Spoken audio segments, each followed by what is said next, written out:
السلام علیکم میری یوٹیوب فیملی، امید ہے کہ آپ سب ٹھیک ٹھاک ہوں گے۔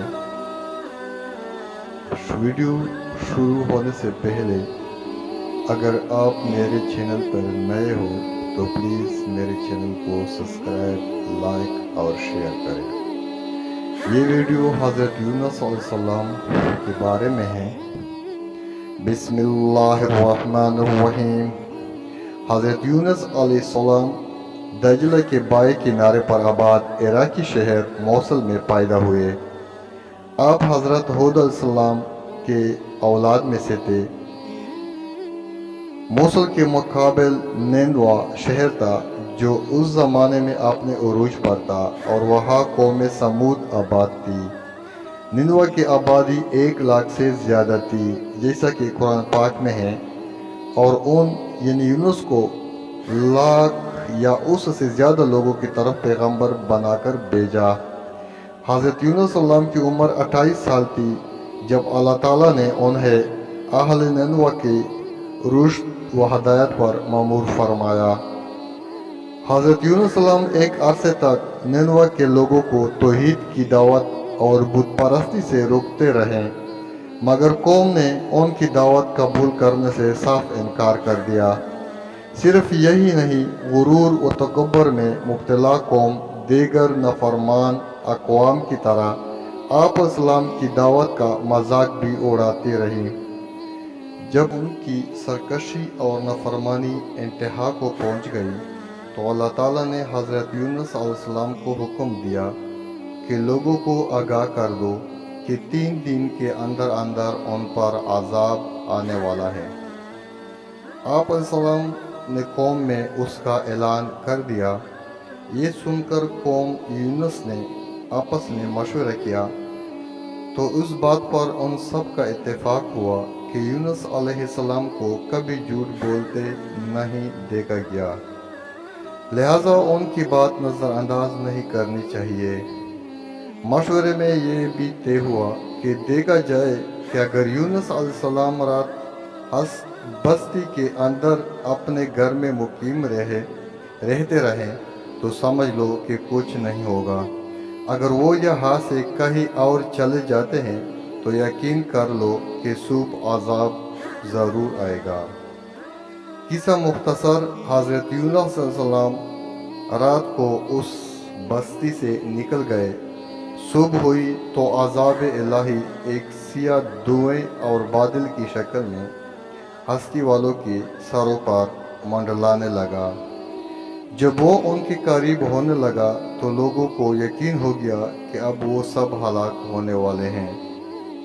یہ دیکھ کر حضرت یونس علیہ السلام کو تلاش کیا گیا کہ ان کے ہاتھ پر ایمان لے آئے اور توبہ کر لے،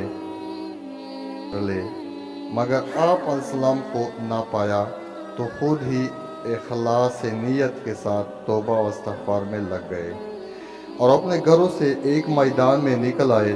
عورتیں، بچے اور جانور سب اس میدان میں جمع کر دیے گئے۔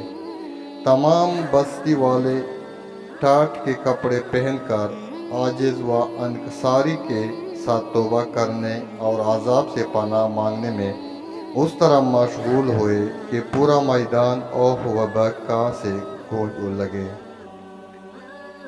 اللہ تعالیٰ نے ان کی توبہ قبول فرما لی اور عذاب ان سے ہٹا دیا۔ روایت میں ہے کہ یہ عاشوراء یعنی 10ویں محرم کا دن تھا۔ ادھر حضرت یونس علیہ السلام بستی سے باہر اس انتظار میں تھے کہ اب اس قوم پر عذاب نازل ہوگا۔ ان کا توبہ و استغفار کا حال انہیں معلوم نہ تھا۔ جب عذاب ٹل گیا تو انہیں فکر ہوئی کہ اب تو قوم مجھے جھوٹا قرار دے گی، کیونکہ میں نے اعلان کیا تھا کہ 3 دن کے اندر عذاب آ جائے گا۔ اس قوم کا قانون تھا کہ جس شخص کا جھوٹ معلوم ہو اور وہ اپنے کلام پر کوئی شہادت پیش نہ کر سکے تو اسے قتل کر دیا جاتا۔ تو یونس علیہ السلام کو فکر ہوئی کہ انہیں بھی جھوٹا قرار دے کر قتل کر دیا جائے گا۔ اس رنج و غم اور پریشانی کے عالم میں اس شہر سے نکل جانے کا ارادہ کر کے چل دیے، یہاں تک کہ بحیرہ روم کے کنارے پہنچ گئے۔ وہاں ایک کشتی دیکھی جس میں لوگ سوار تھے۔ آپ اسلام کو ان لوگوں نے پہچان لیا اور کرائے کے بغیر سوار کر لیا۔ کشتی روانہ ہو کر جب وسط میں پہنچی تو دفعتاً ٹھہر گئی، آگے بڑھتے ہیں اور نہ پیچھے۔ کشتی والوں نے منا دی کہ ہمارے اس کشتی میں کوئی ظالم، گناہگار یا بھاگا ہوا غلام سوار ہو جاتا ہے تو یہ کشتی خود بخود رک جاتی ہے۔ ایسے آدمی کو چاہیے کہ خود کو ظاہر کر دے تاکہ اس کی وجہ سے سب پر مصیبت نہ آئے۔ اس پر حضرت یونس علیہ السلام بول اٹھے کہ وہ بھاگا ہوا غلام گناہگار میں ہی ہوں، کیونکہ اپنے شہر سے نکل کر کشتی میں سوار ہونا ایک طبی خوف کی وجہ سے تھا،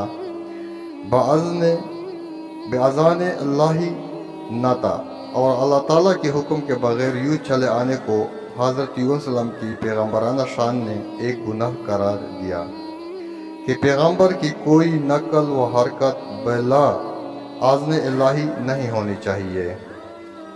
بہرحال آپ علیہ السلام نے فرمایا کہ مجھے دریا میں ڈال دو تو تم سب اس عذاب سے بچ جاؤ گے، مگر کشتی والے اس پر تیار نہ ہوئے، بلکہ انہوں نے قرآن اندازی کی تاکہ جس کا نام نکلے اسے دریا میں ڈالا جائے، لیکن قرآن اندازی میں بھی آپ علیہ السلام ہی کا نام نکل آیا۔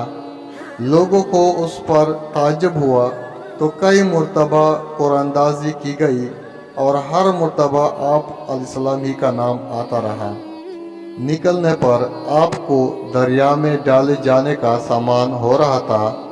دوسری طرف ایک بہت بڑی مچھلی اللہ تعالیٰ کے حکم پر کشتی کے قریب منہ کھولے موجود تھی کہ آپ کو اپنے پیٹ میں جگہ دے۔ حضرت یونس علیہ السلام جیسے ہی پانی میں گئے، مچھلی نے فوراً انہیں اپنی پیٹ میں لے لیا۔ حضرت عبداللہ بن مسعود رضی اللہ عنہ فرمایا کہ حضرت یونس علیہ السلام اس مچھلی کے پیٹ میں 40 روز رہے۔ یہ انہیں زمین کی تہہ تک لے جاتی اور دور دراز کی مسافتوں میں پھراتی رہی۔ بعض افراد نے 7، بعض نے 5 دن اور کئی نے مچھلی کے پیٹ میں رہنے کی مدت چند گھنٹے لکھی ہے۔ حقیقت حال تو اللہ تعالیٰ ہی کو معلوم ہے۔ اس حال میں حضرت یونس علیہ السلام نے دعا کی، لا الہ الا انت سبحانک انی کنت من الظالمین، تو اللہ تعالیٰ نے دعا قبول فرمائی اور مچھلی نے آپ کو بالکل صحیح سالم حالت میں کنارے پر ڈال دیا۔ مچھلی کے پیٹ کی گرمی سے ان کے بدن پر کوئی بال نہ رہا تھا۔ اللہ تعالیٰ نے ان کے قریب ایک درخت اگا دیا جس کے پتوں کا سایہ آپ کے لیے راحت کا سبب بن گیا۔ نیز ایک جنگلی بکری اللہ تعالیٰ کے حکم سے صبح و شام آپ علیہ السلام کے پاس آ کھڑی ہوتی اور آپ علیہ السلام ان کا دودھ پی لیتے۔